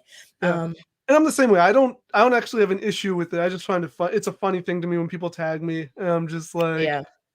sometimes I'll get like 20 people tagging me, and I'm just like, none of you saw the other tags. Like I get like, but it's just funny. Sometimes I do appreciate because they'll tag me in like a video I haven't seen. I know the topic, but it's like a different take on it, or someone, like recently I got tagged in someone doing a video about the Sikh who got approved to maintain their articles as part of the Marines, which Hmm. I again already knew about. In fact, one of my friends who is a Sikh in the army who went through the legal battle to serve with his articles of faith in the army is friends with the guy in the Marines that's fighting that legal battle. So I was like, I know people, like I know what's going on, So, Yeah. but like, it is sometimes nice because these people are like, oh, they're supportive of it, right? Like the video was basically just like, first of all, dude wants to join. Why would we stop people from joining? And I was just like, yeah, that's my logic too. And they're like, second of all, Sikhs are known as warriors. Why would we stop a war? I was like, yeah, okay, he gets it. Cool. Like, so it is nice, but it's just funny when I get tagged and stuff when people are like, did you hear about this? I was like, yes, I have. And Right. you're like the Right. fifth Right. person to send me this. But it's also like, am I the only Sikh you know? Like, that's also my thought. Is just The like, answer is yes. Usually, to be yeah. honest, the Oh, answer yeah, is yeah. actually usually And yes. people have told me. Yeah. So okay. So DJ Kung Fu Panda, I think is has some follow up. Punjab as the core base, but if your root of the faith is in Punjab, then how can you be disconnected from the origin of where it began? Hope that kind of makes sense. That's what I mean. Nope. I'm now more confused. Found no echoes on the topic with the Kundalinis. I'm so lost. Um, No. do you understand now? No. With the I'm okay. not like you. I'm more confused. Yeah, I'm more confused now. I don't know if there's maybe some typos. Do you feel a lot of non-POC Sikhs are disconnected from the issues concerning Sikhs and the attack on the faith in India by political forces? So it sounds like are a lot of white Sikhs unaware maybe of that? Maybe I don't Probably. know. Example, the farmers movement. I actually would not be surprised if they're not disconnected though, because usually a lot of white Sikhs they be going ham, like they be real intense about it, like they be feeling like they need to know everything, be everywhere. I don't know. Again, but they're not a monolith either, so I can't really say. If your root of the faith is in Punjab, then how can you be disconnected from the origin? If your root of the faith, nope, I don't get it. I'm sorry. I apologize. Okay, If you that part I can, think I understand, but I don't. I guess they're more kind of speaking to their own question, right? And so they're asking like, n- that's why I'm not sure if they mean non-Punjabi Sikhs versus non-POC Sikhs. right? I think Um, that's what's really throwing me off because when you say non-POC six, that is was very white. specific. So that's white six, Yeah, but I don't understand the like are white six disconnected from the things happening? I don't know. That's a very right. specific question. I don't really. That's why I'm a little bit confused. But they're Maybe you they're mean non-Punjabi six? right. That's what I'm thinking. Because their follow-up sounds like they're saying again, it kind of like as a response to their own question of like, if the faith you're practicing originates from a certain area, why wouldn't you be more aware, attentive of what's going on there? That's what I've gathered. I Okay, can't really okay, see the question. okay. That wording does help, and that I could see if you're saying if your root of like, in not so much how is it possible, but why is it the case? You Right. shouldn't be disconnected. Like, okay, I get that. I get that. Okay, I'm following a little bit. If that's what they're saying, I can't say for sure. I don't want to put words in their mouth. I don't want to say for sure, but We're working on this together, all of us, to figure this out. So yeah, we are. All right, so then we have the other question. Somebody's Sikhi cast says and 3HO question mark. I have no idea what that's in relation to. I don't know. I saw it when it came in and we weren't talking about anything related to 3HO. So I don't have a clue like where that came from. I know we have said that maybe we'll have an episode about 3HO. Um I saw some things earlier today. Somebody was in somebody's comment. It's actually about I think it was Ramblings of a Sikh. Okay. Yeah. They have a post about Yogi Bhajan, which Ooh. I was like, thought it was interesting. Right, right. And I think one of Yogi Bhajan's survivors was like sharing their story, and somebody tried to come in and be like, they Uh, try to do the how do we know if it's true? You're ruining his legacy. No, no, no, no, no, no, no. No, we don't care. Sexual assaulters don't get to have a legacy. That's their legacy. Okay. Anyways, and then somebody else was like, 3HO is nothing but a cult. And I was like, whoa, slow down. I didn't say that, right? What I said was it was a couple steps away from a cult. It's real close. They got some cult like stuff happening. If we're looking at the bite model, they're a little too close for comfort for me. But also, a lot of people I'm noticing are sort of just lumping a lot of things under 3HO cult bad, right? So any Sikhs affiliated with them in any way, any like when like Nika was just out here for New Year's and we went to the Gurdwara I usually go to, which is I don't know if it'd be considered the home Gurdwara, but there's a picture of Yogi Bhajan covered up in there. Now, mind you, the picture was taken down at one point, and I'm a little disappointed that it's back up because it seems really goofy to have it to put it back up and then cover it because there's this divide of like some people want it up and think this is the one that he founded, so blah blah blah, and some people are like, no, take it down. I don't want to be in. It's really, really, really quite ridiculous. I didn't know that was what was happening. I didn't know a little bit, but like I said, I hadn't really been going since the pandemic. I still have to be really careful when it comes to things. mhm. Like I still wear a mask everywhere I go, so I still have to be really mindful. So I don't know, but that's another topic, and I would love to talk about it. I kind of want to go there and like interview some people and like kind of maybe do a live stream from there. I would love, because I got questions. Oh, baby, I got questions. Um, so I don't know what you mean. Sikhi cast and 3HO question mark. I question mark. Tanya D says, "Good evening. Just got off work and driving, but listening. Please drive safe if you're still driving." Tanya D says, if you haven't hit that like button, please take a second to do so. It helps other people find the channel. This is so true. If you are watching from YouTube, Instagram, I guess you can do it from Instagram. I think you can hit like on a live from Instagram. I don't really know. But if you're on YouTube, first of all, YouTube is it helps us out. We can read your comments there pretty quickly. We can put them on the screen. Hit like, it helps people find us, help finesse the algorithm, do all that good stuff. We really, really greatly appreciate it. Because this project costs money and nobody here is rich. Okay. All Hmm. right. Um, Unfortunately. Well, have you not. had the chance? Right. I feel like I know what you're about to say. You said, "Not unfortunately, not unfortunately." Well, yeah, I got you. Capitalism. It's a complex issue, isn't it? Have you had the chance to watch the movie Nanak Shah Fakir? It's a beautiful reenactment movie about Nanak's life and treks throughout the region. Is No, I no, had because not. this I'd says not even heard reenactment. Yeah, I thought they were going to talk about allegory, the one of that Soorma recommended, but that's a documentary. This says it's a reenactment film, and so now no, we need to watch it though. I yeah. want to see. Maybe we can have like a movie night or something. I don't know. I was gonna I say gotta either find it. live stream it or like live stream us watching it. Maybe not. Yeah, Um, Nanak Shah. oh, I'm writing it down so that I don't. it's on YouTube, I think. Is it? I mean, I just looked it up really quickly. I don't know if this is the actual film, but it Oh, seems you're it is. right. So we could even actually you It's can two. stream movies, I believe, on some platforms. Yeah, Uh, it says it's a 2015 Indian Punjabi language biographical film based on the life of Guru Nanak, produced by Gurbani Media. Oh, I it's gonna love be it. interesting. Is that it? I love it. It's only 2 hours. I'm I'm saying surprised. only, but yeah, I be watching a lot of Bollywood movies, so 2 hours is I'm surprised I haven't heard about it because people me are either because it's not that super old. sensitive when it comes to portraying the gurus. So Really? I Okay, don't I can know believe that. if this what this does, so that's why I'm really interested. Yeah, like some people are like apparently there's a thing if you can't Oh, have look any right here. movement. So this I was is googling. It says why was Nanak Shah Fakir banned? A related resolution adopted by the SGPC in 2003 had prohibited human actors from playing the roles of Sikh gurus or their family members. The government of Punjab decided against allowing the release of the film. Yeah. Interesting. Okay, so you got this film. The film was banned, but it's banned because it's a reenactment, and you got human people playing the gurus. Okay, I hesitate to say this because I do really want to be mindful, but like Oh, okay, okay. I sometimes worry that we have a tendency to treat things as too precious, and when I say that, I mean like the idea that actors should not be allowed to play people who were ultimately people, right? Like we're agreeing that these were people who walked the earth. And I guess the idea, I don't know, this is only going based on what I'm reading, but I guess the idea is that they are too, like, I guess, holy or too, I don't know. I can't, I'm just trying to imagine, Yeah, like, what's the it's prohibition of people playing people.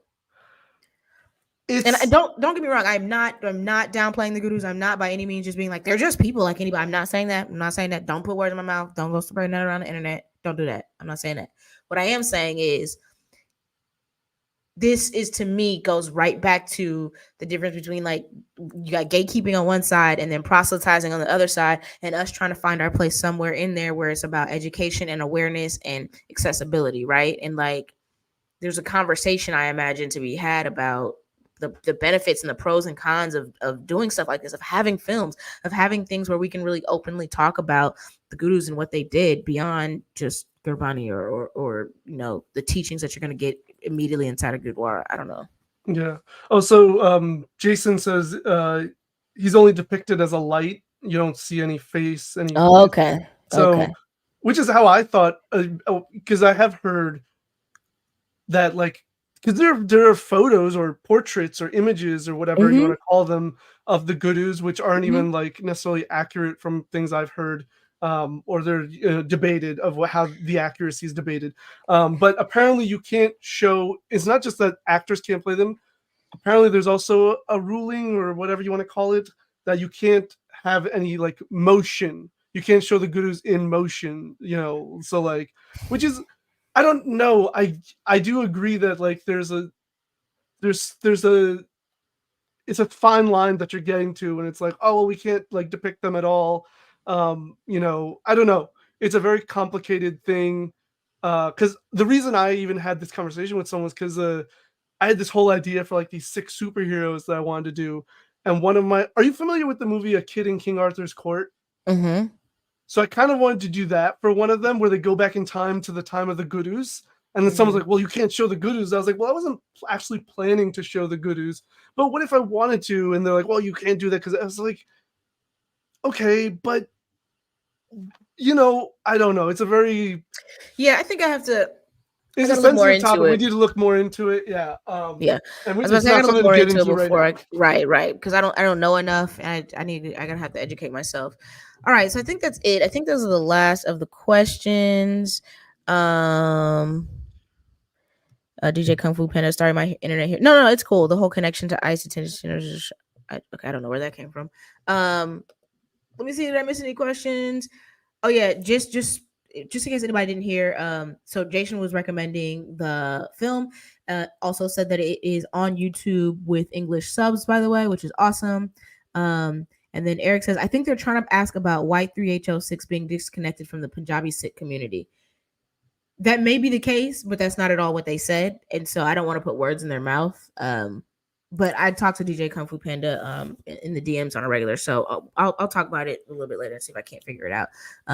But I don't actually 100% think that that's what they were trying to say. That could be, but I don't actually think that that's it, because we've had those conversations before. So, anyways, Jason Singh says yes, it's beautiful with beautiful kirtan as well.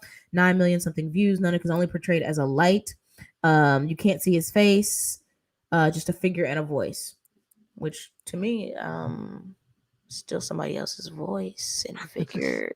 How Good different point. is that than a face? Anyway, like I said, I won't get there. We will whatever.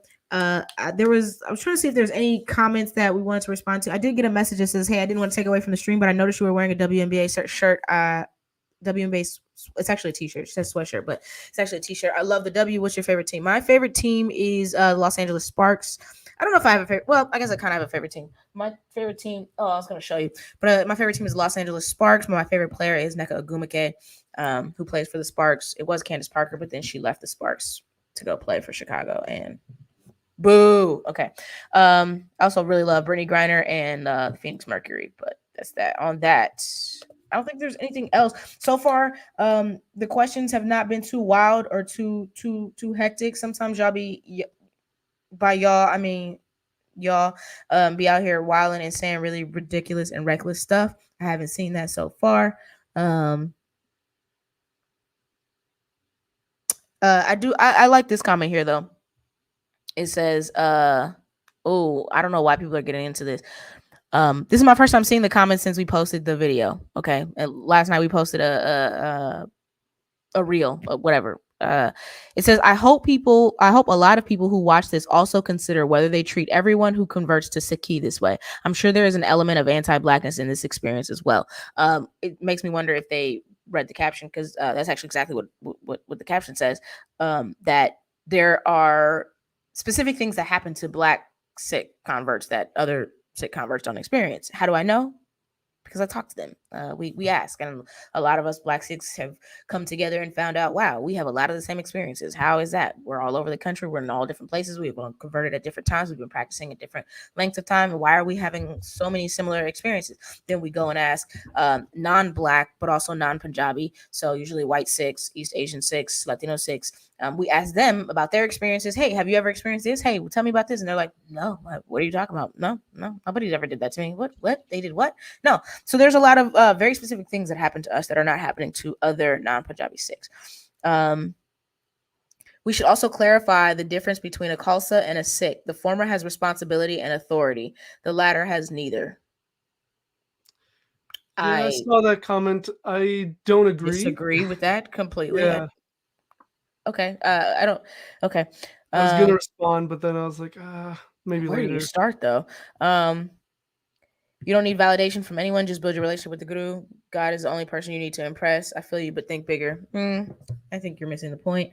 As someone who was born into a family of origin from Punjab, I, as someone who was born in the U.S., resonate with what you're saying. Many of us also feel like outsiders because we separate our faith from the culture.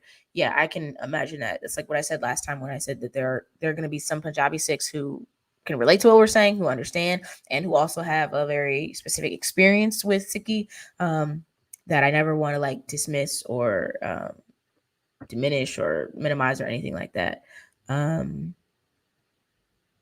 Is there any particular comment that you heard that makes you want to respond or say something or? No, nothing. I think everything you've said so far is perfectly reasonable. Yeah. I just echo the same thing. I think the only one would be we should also clarify the difference between a Khalsa and a Sikh. The former has responsibility and authority. The latter has neither. I don't want to say too much, but I will say I wholeheartedly disagree with that. I disagree with every part of that. I do think that there's the difference between Khalsa and a Sikh, but it's not the differences that I think a lot of people try to assume, right? Of course, I think Khalsa are held on a pedestal, but they're also held to higher standards. And I'm not even saying all of that is completely wrong. Maybe the pedestal, because I don't think anybody should be held on a pedestal. That's dangerous and I think antithetical to Sikhi. But I do understand like maybe the idea that there might be higher standards or that they are better. I get, but also like the former has responsibility and authority, the latter has neither. Really sounds like you're giving Sikhs who aren't Khalsa this like get out of jail free card. Like we get to just like roam around and be Sikhs, but we don't have responsibility or authority. That sounds really goofy to me, really silly, and really antithetical to Sikhi. So that's all I'm gonna say about that now. I really would need to marinate on it to right.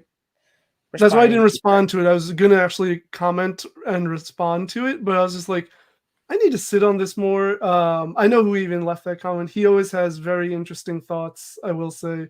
Talking to him is always a fascinating journey itself. yeah. But yeah, I don't know. All right. Yeah, my bad. I didn't want to cut you off. My bad.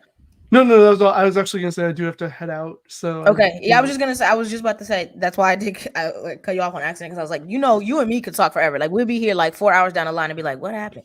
So this is the last comment I want to say, just because I would like to highlight this. We do sometimes highlight like the negative ones, the foolish stuff, but I do want to say we got this one from, I don't know how to fully say this because the R is in a place I am not used to saying it, but it might be like shrub joke or something like that. Shrub. If anybody knows how to pronounce it, tell me. SRABJOT. Shrub joke. I would normally say like that's how I go. Yeah, shrub joke. Shrubjot. I don't know. Sarbjot, yeah, Sarbjot. Hey, just wanted to say, I don't know if you'll see this, but the work you're doing is amazing. Bringing different cultures into Sikhi is truly beautiful. Wish nothing but the best for you guys.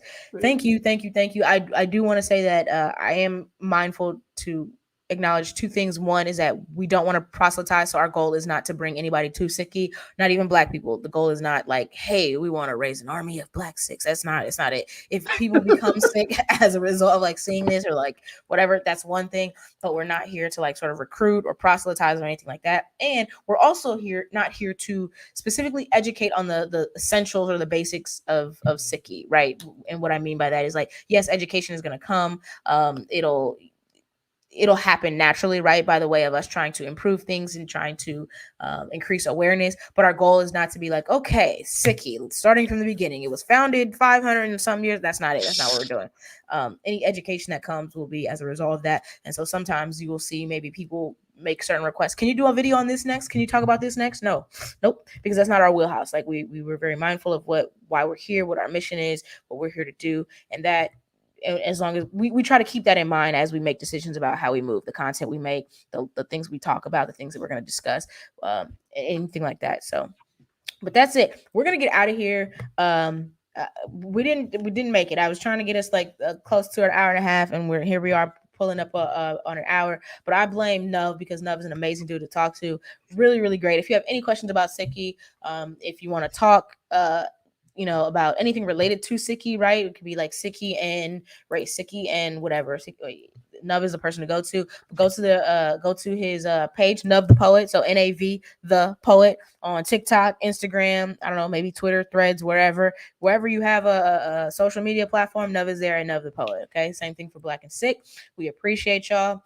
And we will see you. I don't know if it'll be next week or after, but we'll see you soon. Any last words, Nav? No, thanks. This was great. I'm excited to be in future live streams. I do take my role in a certain way. I've talked about this with you just because like it is supposed to center the Black Sikh experience. So I'm also like very like I'm figuring out how to navigate this of like how much space I take up kind of thing. So I was like, oh no, but this is good. So Yeah. I think this actually works better of like, okay, I edit the like pre-produced long form videos, but then I can do like be part of the live streams. I kind of like that. So it gives me the whole experience. Yeah, I love that. Yeah, I was very happy when I saw that you were gonna do the live tonight. And even though we didn't get Neek to come through, I think Neek was having some issues with their phone or whatever. But I was very excited because I do love hearing your perspective. I love hearing the things that you have to say, hearing more about your story, but even just your view on the world and on Sikhi in general. I've learned so much from you already, and so I really think that's like as much as like you're learning about like the Black experience, I'm learning about Sikhi in general and the Punjabi Sikh experience and all of that stuff. It's so wonderful. And like I said, that's why we could talk forever. So we got to go. We got to get out of here. But make sure y'all follow Nav the Poet. If you're not following us, if you're not subscribed on YouTube, please do subscribe on YouTube. That's where we're going to be doing a lot more of our content. And I think the fact that you even think to try to navigate or negotiate how much space to take up within this project really is a testament to like who you are and the fact that like you're the right person for the job, because that's not something I ever have to worry about. I don't ever have to be like, all right, no, like take 2 steps back. You're doing a lot. Like, this is not about you. Like I never have to do that. If anything, I'm like, bro, you can like come on, like we can talk, like you could be involved too, though. So I really appreciate that. So thank y'all everybody for being here. Appreciate y'all. Tanya D, thank you for coming through. Why Guruji ki kosa, why Guruji ki fateh, y'all. Peace.